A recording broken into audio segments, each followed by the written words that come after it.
మోసం చేయకుండా మనం ఉండాలండి, కానీ మోసగింపబడకుండా కూడా జాగ్రత్త పడాలి.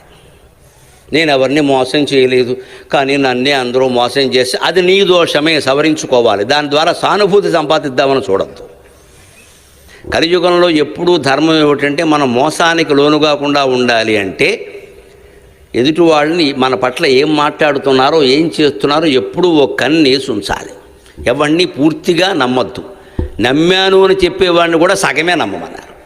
ఎవరి యందు ఎలా ఉండాలో అలా ఉండాలి తప్ప అందరికీ ఒకటే సూత్రం కలియుగంలో పనికిరాదు. ఎందుకంటే మానవులందరూ అలా ఉండరు, ఏ యుగంలోనూ ఉండరు, ఇందులో మరీ ఎక్కువ. పైగా ఈ యుగంలో పగలు ఎలా ఉంటారో రాత్రి ఎలా ఉంటారో తెలియదు. ఎవరిని మంచివాడు అనడానికి లేదు, అలాగని చెడ్డవాడు అనడానికి లేదు. లోకమంతా చెడిపోయిందంటే మీరు గమనించండి. ఒక 10 ఏళ్లుగా గుళ్ళల్లో పూజలు పెరిగాయి, తీర్థయాత్రలు పెరిగాయి, పూజలు పెరిగాయి, అన్ని హారతులు పెరిగాయి, ఇలా ప్రవచనాలకు జనం రావడం కూడా విపరీతంగా పెరిగింది. కానీ ధర్మము నీతి పెరిగిందని చెప్పగలరా మీరు?